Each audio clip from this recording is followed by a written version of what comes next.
Ya, selamat pagi anak-anakku semua, siswa kelas 8. Kita jumpa dalam mata pelajaran bahasa Indonesia. Di sini Bapak ingin menjelaskan sedikit tentang fakta dan opini dalam teks iklan. Pada pertemuan sebelumnya kita sudah membahas tentang teks iklan. Kali ini kita khususkan pada fakta dan opini. Video pembelajaran ini Bapak sampaikan hanya sekedar memberi penjelasan dari presentasi yang Bapak sertakan di dalam classroom yang kalian ikuti. Pembelajaran semua akan berada di dalam classroom ya. Di situ ada presentasi ini. Di sini di video pembelajaran ini Bapak menjelaskan sedikit. Baik, kita mulai saja.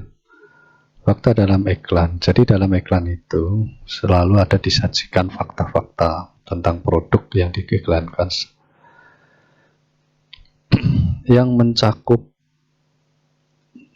identitas produk yang ditawarkan. Itu biasa ada nama produk, jenis, produsennya siapa, ada komposisi, kegunaan, saran penggunaan. Ini dalam iklan makanan biasanya. Kemudian di sini ada contoh pernyataan fakta, yaitu misalnya sebuah iklan makanan atau produk minuman tertulis dibuat dari kedelai. Nah, itu adalah fakta. Kemudian ada juga contoh misalnya bisa digunakan selama 24 jam. Ini biasa dalam iklan produk seluler, paket data misalnya. Bisa digunakan selama 24 jam. Nah, itu disebut fakta. Inilah yang disebut pernyataan fakta. Jadi dalam sebuah iklan selalu ada fakta. Kemudian ada opini juga. Di dalam iklan selalu juga biasanya ada opini. Selalu ada opini. Nah, iklan opini itu apa ya? Iklan yang sukses adalah iklan yang berhasil membujuk dan menggerakkan konsumen untuk membeli produk yang ditawarkan. Jadi memang ini tujuan dari sebuah iklan, menggerakkan konsumen untuk membeli produk yang ditawarkan. Meskipun demikian, pemasang iklan atau pengiklan itu harus menjunjung tinggi etika persuasi, yakni meyakinkan calon pembeli secara jujur. Harus jujur, itulah etikanya. Iklan-iklan itu selalu ada opini, tapi opini itu tidak boleh berlebihan, harus jujur. Dan contoh opini ini yang pasti berbeda sekali dengan fakta ya. Di sini contohnya, memberi kesegaran sepanjang hari. Ini iklan misalnya minuman, ada kalimat memberi kesegaran sepanjang hari. Nah, ini disebut opini atau pendapat sama. Opini, pendapat sama. Kemudian ada iklan seluler, misalnya produk seluler, paket data misalnya, paling murah di kelasnya ada. Itu bukan fakta, tapi ini adalah opini. Jadi dalam sebuah iklan memang ada fakta, ada opini. Kemudian itu aja contoh. Kalian bisa mendefinisikan sendiri, mengerti sendiri apa itu fakta, opini. Jadi dari tugas ini kalian akan lebih memahami nanti. Carilah sebuah iklan, ini tugas 1 ya. Carilah sebuah iklan produk makanan yang menurutmu menarik. Produk makanan saja, supaya fokus ke banyak sekali kan produk-produk makanan iklan itu. Catatlah fakta yang terdapat dalam iklan dan berilah penilaian atas fakta tersebut dengan mengisi tabel pada format berikut. 1 ini, kalimat faktanya apa? Seperti contoh lihat tadi itu. Nomor, ada kalimat pertama, kalimat kedua, kalimat ketiga. Itu kamu tuliskan kalimatnya seperti apa. Lalu diberi penjelasan, fakta itu jelas atau tidak. Itu saja sebenarnya, mudah sekali.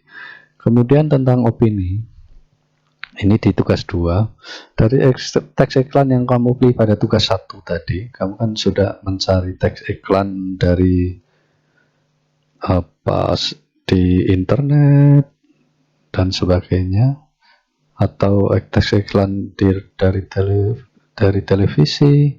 Nah, dari situ kemudian sebutkan pernyataan yang berisi opini. Nilailah tingkat kejujuran dari opini yang dikemukakan dengan mengisi tabel berikut. Nomor maaf ya, tadi ada ibu, ada perlu sedikit. Nomor pernyataan opininya seperti apa? 1, 2, 3. Jadi dari teks yang tugas satu tadi saja teksnya satu saja iklannya. Tapi kalau tidak jelas bisa juga cari iklan yang lain. Nah, jadi opininya yang mana tulis. Lihat contoh tadi, penjelasan tadi. Kemudian tingkat kejujurannya bagaimana? Jujur atau tidak jujur? Dapat digunakan 24 jam misalnya. Itu di sini tidak jujur. Alasannya karena dalam kenyataannya sulit sekali menggunakan 24 misalnya. Nah, itu saja. Ini hanya memperjelas bahwa dalam sebuah teks iklan ada fakta dan ada opini. Kita harus bisa membedakan secara jelas apa yang mana yang fakta, yang mana yang opini. Nah, kemudian